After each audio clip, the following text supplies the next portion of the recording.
100 number saris నేపిచ్చి దానికి ఏంటంటే Kalamkari blouse attach చేసాం. Double blouse madam. చూపిస్తా చూడండి. ఎంత బాగా వచ్చినాయి చూడండి అమ్మా. ఇదిగోమ్మ, ఇది శారీ మొత్తం. ఇదేంటంటే మేడం 100 కౌంట్ నూలుతో నేసిన శారీస్. ఇవన్నీ మిస్సింగ్ శారీస్.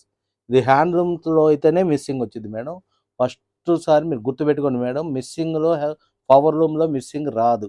హ్యాండ్లూమ్ అయితేనే వచ్చింది, అది గుర్తుపెట్టుకోండి. ఇది ఒరిజినల్ హ్యాండ్లూమ్తో నేసిన చీరమ్మ. దీనికి ఏంటంటే రన్నింగ్ బ్లౌజ్ వస్తుంది. యాస్టీజ్ అదే రంగుతో బ్లౌజ్ వచ్చింది. బ్లౌజ్ ఏమో థిక్ వీవింగ్ వచ్చింది. మేము దీనికి ఏం చేసామంటే మేడం, ఇది కలంకారీ బ్లౌజ్ని అటాచ్ చేసాం మేడం. ఇదిగో మేడం, కరెక్ట్గా ఆ పీచ్ కలర్ ఆ ఫ్లవర్స్కి వచ్చేట్టు ఇట్లా డిజైన్ చేసాం మేడం. కలంకారీ అంటే అసలు మీకు చెప్పేది కాదుగా, మేము కలంకారీ బ్లౌజులు కూడా సొంతంగానే వేయించుకుంటున్నాం. డైయింగ్ కానీ ప్రింటింగ్ కానీ. ఇది బ్లాక్ ప్రింట్ బ్లౌజ్ మేడం.